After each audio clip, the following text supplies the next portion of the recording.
एक सवाल है, क्या अवतार सच में एक साईफाई मूवी है या फिर टोटली एक साइंटिफिक एक्सपेरिमेंट है? होपफुली अब तक आप लोगों ने अवतार फायर एंड एशेस देख ली होगी, और नहीं भी देखी तो बाकी के चैनल्स पे उसके रिव्यूज वगैरह तो देख ही लिए होंगे कि आप लोगों को देखने जानी है कि नहीं जानी। लेकिन आज मैं अवतार फ्रेंचाइजी की किसी एक पर्टिकुलर मूवी की बात नहीं करूंगा। आज मैं बात करूंगा एक बिल्कुल ही अलग चीज की। हम सब ने अवतार की फर्स्ट 2 मूवीज में से कोई एक तो देखी ही है। वो नीले लोग, वो हवा में उड़ते पेड़ पौधे और वो चमकीली सी दिखने वाली दुनिया।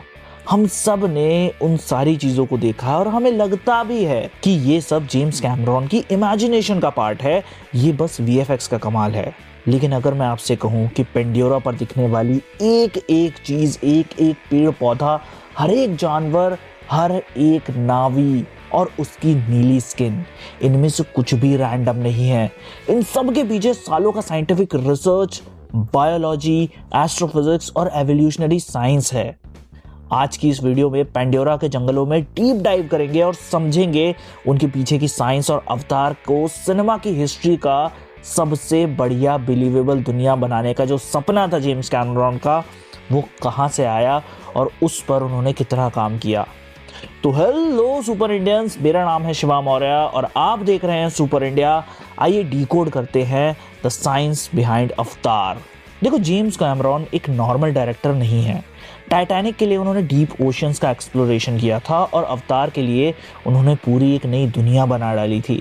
तुम लोगों ने उनके कुछ इंटरव्यूज देखे होंगे, अभी शॉर्ट्स भी वायरल हो रहे हैं उनके, कि उन्होंने कॉलेज टाइम पर ऐसी एक दुनिया सोची थी, उसको बाद में स्केच पेन से और ऑयल पेस्टल से उन्होंने उसे ड्रॉ किया था और बाद में बहुत ज़्यादा टाइम बाद अवतार मूवी उन्होंने बनाई थी। देखो, कैमरॉन चाहते तो अपनी मूवी को बनाने के लिए आर्टिस्ट को बोल सकते थे कि भाई कुछ भी कूल सा बना दो, बस एलियन लगना चाहिए और मजा आना चाहिए। लेकिन उन्होंने ऐसा नहीं किया। उनका विजन था साइंस फैंटेसी। उन्होंने एक ऐसी दुनिया बनानी चाहिए जो फिक्शनल तो हो, लेकिन इतनी ज़्यादा साइंटिफिकली प्लॉजिबल हो कि भाई लोगों को बिलीव हो जाए कि ये दुनिया तो एग्जिस्ट कर सकती है। मतलब अगर यूनिवर्स में कहीं ये दुनिया एग्जिस्ट करे तो वो लॉजिकली इवॉल्व होती हो। उन्होंने कहा कि पेंडोरा की हर चीज़, उसके पीछे एक वाई होना चाहिए। ये जानवर ऐसा क्यों दिख रहा है? ये पेड़ पौधे रात को ग्लो क्यों कर रहे हैं? हवा में पहाड़ कैसे तैर रहे हैं? इस सब के लिए उन्होंने स्क्रिप्ट लिखने से पहले हॉलीवुड के काफ़ी सारे राइटर्स को नहीं, बल्कि दुनिया के टॉप साइंटिस्ट को हायर किया। ये सुनकर तुम्हारा दिमाग हिल जाएगा कि अवतार की टीम में कौन कौन था। वीएफएक्स आर्टिस्ट के साथ साथ वहाँ थे एस्ट्रोफिजिसिस्ट, जो ये कैलकुलेट कर रहे थे कि अल्फा सेंचुरिया सिस्टम में एक मून जो कि पेंडोरा होगा वो कैसे एग्जिस्ट करेगा। जी हाँ, पेंडोरा एक मून है, आगे डिटेल में बताता हूँ। बॉटनिस्ट डॉक्टर जोई halt university of California riverside की प्रोफेसर हैं, जिन्होंने पेंडोरा के पेड़ पौधों की फिजियोलॉजी को डिज़ाइन किया है। उन्होंने डिसाइड किया कि वहाँ के प्लांट्स कहाँ कैसे बनाए जाएंगे और टच करने पर वो श्रिंक क्यों होंगे। लिंग्विस्टिक्स यानी कि लैंग्वेज की अगर बात, तो पॉल फ्रॉमर जिन्होंने नावीज लैंग्वेज बनाई है, वो सिर्फ रैंडम साउंड्स नहीं है, बल्कि एक प्रॉपर ग्रामेटिकल और सिंटेक्स वाली भाषा है। मरीन बायोलॉजिस्ट जिन्होंने अवतार द वे ऑफ वाटर के लिए पानी के अंदर की लाइफ को डिज़ाइन किया। यहाँ तक कि नेविल पेज जैसे क्रिएचर डिज़ाइनर मरी हुई मुर्गियों को डाइसेक्ट करके समझना चाहते थे कि वो उड़ने वाले जीव, उनकी मसल की, उनकी बोन्स की किस तरीके की बनावट होगी कि वो इतने भारी शरीर होने के बाद भी हवा में उड़ पाएं। देख रहे हो भाई, इतनी सारी डिटेल। तो चलो यार, हम भी थोड़ा सा साइंटिस्ट बनने की कोशिश करते हैं और पेंडोरा के एनवायरनमेंट को समझने की कोशिश करते हैं। तो सबसे पहले बात करते हैं फिजिक्स ऑफ पेंडोरा की। तो सबसे पहले तो बता दूं कि पेंडोरा अर्थ जैसा बिल्कुल भी नहीं है। वो एक एक्सोमून है और पॉलीफेमस नाम के एक गैस जाइंट का चक्कर काट रहा है अल्फा सेंचुरिया ए स्टार सिस्टम में। देखो, अल्फा सेंचुरिया एक स्टार सिस्टम रियलिटी में एग्जिस्ट करता है और ये सिस्टम हमसे 4 लाइट ईयर्स दूर है। 4 लाइट ईयर्स का मतलब है लाइट को हमारे पास से वहाँ पर ट्रैवल करके जाने में 4 साल लगते हैं। और लाइट की स्पीड क्या होती है वो कमेंट सेक्शन में तुम लोग बताओगे। अब ये 4 लाइट ईयर्स दूर जो हमारा अल्फा सेंचुरिया सिस्टम है, ये एक बाइनरी स्टार सिस्टम है जो कि एक्चुअली एक रेड ड्वार्फ का चक्कर लगाते हैं ये दोनों ही स्टार्स। देखो, बहुत ज़्यादा इसकी फिजिक्स में नहीं घुसूंगा मैं, क्योंकि अगर मैं एक बार वहाँ चला गया तो भाई साहब मैं पूरी तरीके से तुम्हें वो फिजिक्स समझाने लग जाऊंगा। तो वापस आते हैं यहाँ पर कि पेंडोरा की कहानी क्या है। तो पेंडोरा की फिजिक्स की वजह से वहाँ की बायोलॉजिकल स्ट्रक्चर काफ़ी ज़्यादा चेंज हुए हैं। तो अब ग्रेविटी की बात करते हैं। देखो पेंडोरा पर अर्थ से ग्रेविटी जो है वो 20% कम है, यानी कि तुम्हारा जो वेट है वो अगर तुम पेंडोरा पर जाओगे तो 20% कम हो जाएगा। अब इसका असर बायोलॉजिकली क्या होगा? देखो अगर तुम इसको लॉजिकली सोचोगे तो जहाँ पर भी ग्रेविटी कम होगी वहाँ पर चीज़ें जो है वो थोड़ी ज़्यादा बड़ी होने लगेंगी, थोड़ी ज़्यादा लंबी होने लगेंगी। और यही रीज़न है कि पेंडोरा के जो होम ट्रीज़ हैं वो इतने ज़्यादा ह्यूज हैं और नावीज़ की हाइट 10 फीट तक जाती है। अर्थ पर इतना लंबा ह्यूमनॉइड चलाने में बहुत स्ट्रगल होता, पर पेंडोरा पे वो परफेक्टली मूव करता है। अवतार्स को ही देख लो भाई, अवतार्स अगर अर्थ पर आ जाए ना भाई वो खड़े नहीं हो पाएंगे। तुमने कई बार सुना भी होगा, कोई बहुत ज़्यादा बड़े लोग जो होते आते हैं जिनकी हाइट बहुत ज़्यादा लंबी हो जाती है, उन्हें चलने फिरने में आगे चल के दिक्कत आने लगती है, क्योंकि अर्थ ही ग्रेविटी ऐसा करने से हमें रोकती है। हमारी ये हाइट को एक पर्टिकुलर टाइम तक बनाए रखती है, एक ज़्यादा लिमिट तक आगे नहीं बढ़ने देती। अब बात करते हैं एटमॉस्फेयर की। देखो वहाँ की हवा 20% ज़्यादा डेंस है। ग्रेविटी जहाँ 20% कम थी वहाँ पर हवा 20% ज़्यादा डेंस। सोचिए हवा इतनी ज़्यादा डेंस है कि भाई पानी जैसी हो गई है वो, तो उड़ने में मुश्किल होगी या आसान होगा? अब पानी में तुम तैर सकते हो कि नहीं ये तुम लोग मुझे बताओ। ऑब्वियसली तैर सकते हो यार। तो अगर तुम्हें पानी में उड़ने का एहसास लेना है तो तुम्हें बस पानी में तैरना है, और पेंडोरा की हवा में भी तो तुम यही करोगे।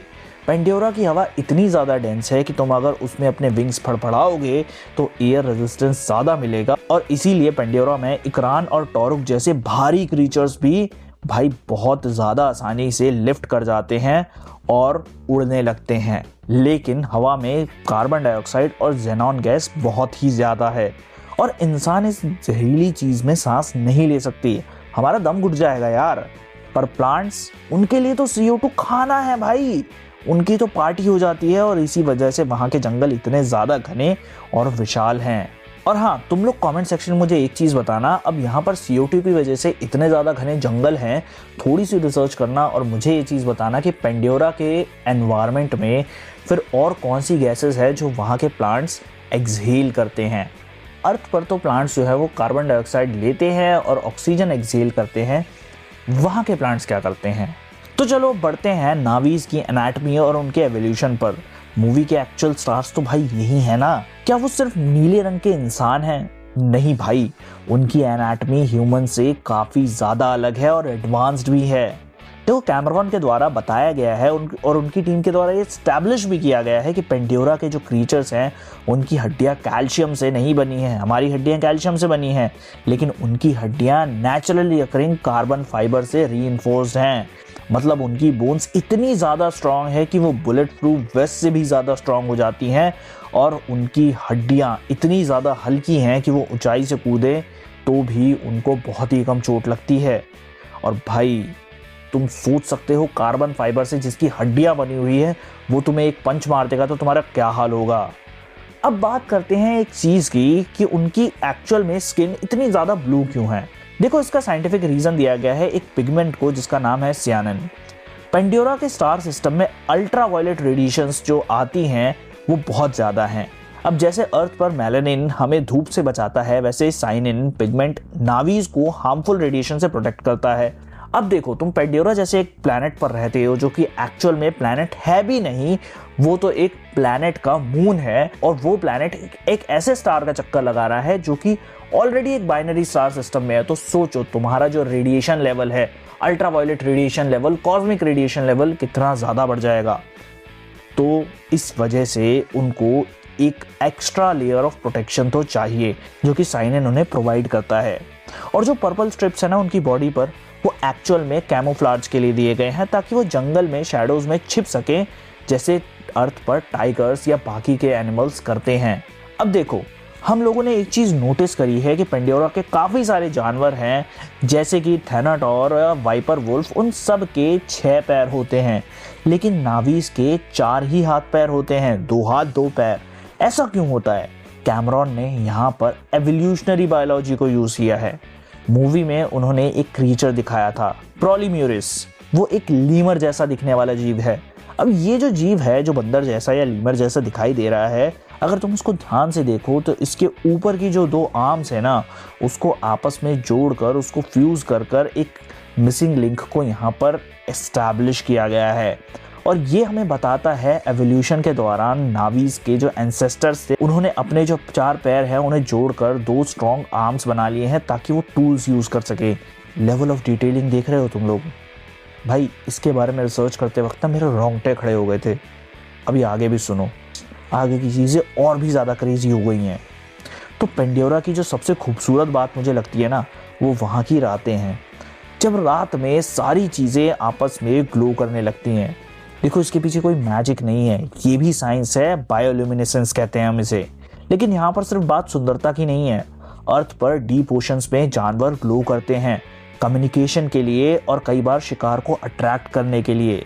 पेंडोरा पर घने जंगल हैं, वहाँ पर ज़मीन पर रोशनी पहुँचने पे बहुत ज़्यादा टाइम लग जाता है, कई बार तो पहुँचती भी नहीं है, पर्याप्त मात्रा में रोशनी मिल ही नहीं पाती। और वहाँ पर प्लांट्स और एनिमल्स ने इसी वजह से ग्लो करना सीख लिया है ताकि वो पॉलिनेटर्स को अट्रैक्ट कर सकें।